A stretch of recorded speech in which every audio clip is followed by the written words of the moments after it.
কেমন আছেন? আসসালামু আলাইকুম। আমি প্রথমেই বলে নিচ্ছি, এই ভিডিওগুলো আমার আরও 3 থেকে 4 মাস আগের ভিডিও। আমি যখন ব্যাংককে গিয়েছিলাম ডাক্তার দেখাতে তখনকার।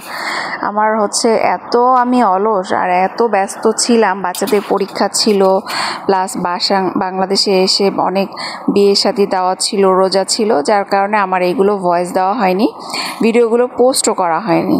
অনেক ভিডিও জমে আছে, কিন্তু এডিট করার সময় পাইনি দেখে ভিডিওগুলো আপনাদের সাথে শেয়ার করা হয়নি। এটা হচ্ছে থাইল্যান্ডের প্লাটিনাম মলের সামনে স্ট্রিট শপিং মল। এখানে বেশ সুন্দর সুন্দর বাচ্চাদের ড্রেস আছে। আমি আমার মেয়ের জন্য ড্রেস কিনবো, তাই আমি হাঁটছিলাম আর দুপুরে লাঞ্চ করব, তো ভাবলাম দেখি হাঁটতে হাঁটতে বাচ্চাদের ড্রেসও দেখা হবে, খাবারও খাওয়া হবে, যেটা পছন্দ সেটাই খাবো।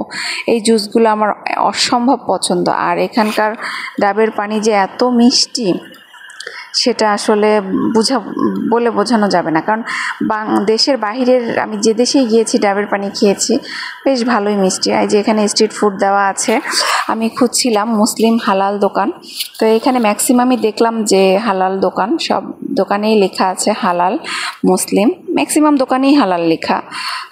তারপরে হচ্ছে খুঁজতে খুঁজতে খুঁজতে খুঁজতে দেখতে দেখতে আমি ভাবছিলাম যে শেষ পর্যন্ত তারপরে খাবার খাবো। তার ফাঁকে আপনাদের জন্য একটু ভিডিও করব আর আপনাদেরকে শেয়ার করব।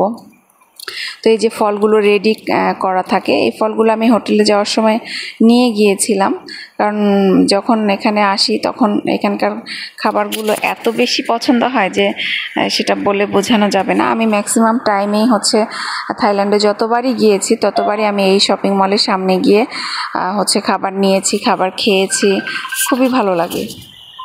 স্ট্রিট ফুডের দোকান সবগুলোই প্রায় ঘোরা শেষ, এখন সামনে আর একটু আছে, যে দেখি লাস্ট অবধি কী আছে, কোন খাবারটা বেশি আমি হবে, কোন খাবারটা আমার খেতে ভালো লাগবে। আমার বাচ্চারা ফ্রাইড রাইস পছন্দ করে, কারণ বাইরের দেশে গেলে বাচ্চাদের খাবার নিয়ে খুব একটা ঝামেলা হয়।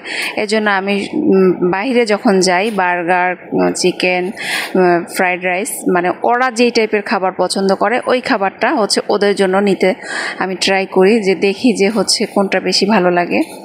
তো এই জন্য আমি সবগুলো স্ট্রিট ফুড ঘুরে ঘুরে দেখছি যে ওদের পছন্দশীল খাবার কোনটা আছে। এই জুতার দোকানের জুতাগুলো অনেক অনেক সুন্দর। এখান থেকে আমি বাচ্চাদের জন্য কিছু জুতা নিয়েছি। ফার্স্টে আমি এই জুতাগুলো ঘুরে ঘুরে পুরোটা দেখছিলাম, তারপরে আমি আসতেছিলাম। আমার এটা একটা খুব খারাপ একটা রোগ, পুরা মার্কেট ঘুরে ঘুরে ঘুরে ঘুরে দেখা, তারপরে কিছু একটা কেনা। এটা আর কি আসলে প্যানিক হয়, কিন্তু তারপরও আমার কেন যেন ভালো লাগে এভাবে ঘুরতে, যে ধীরে সুস্থে বুঝে শুনে কেনা। আবার অনেক সময় আছে হুট করেই কিনে ফেলি, এটা এক এক সময় এক একটা আর কি, কিন্তু ম্যাক্সিমাম টাইমে আমি দেখে তারপরে কেনার ট্রাই করি। এটা আমার একটা ব্যাড হ্যাবিট। তো আমার হাজব্যান্ড বলে যে তুমি যেটা পছন্দ হয়েছে সেটা নিয়ে নাও, শুধু শুধু ঘোরাঘুরি করে লাভ কি, তোমার ঘুরলেও পছন্দ হবে না, যেটা পছন্দ হয়েছে একবার সেটাই পছন্দ হবে। তারপরও আমি জাস্ট স্ট্রিট ফুডগুলোর ভিডিও নেওয়ার জন্য আমি লাস্ট অবধি যাচ্ছিলাম, যে কি আছে। সব ম্যাক্সিমাম খাবারই প্রায় সিমিলার টাইপের।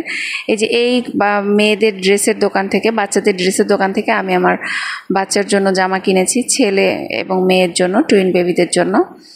তারপরে এখানে ঘুরতেছিলাম, ঘুরতে ঘুরতে ঘুরতে ঘুরতে লাস্ট পর্যায়ে চলে আসছি। আল্লাহ হাফেজ, বাই বাই, আবার দেখা হবে।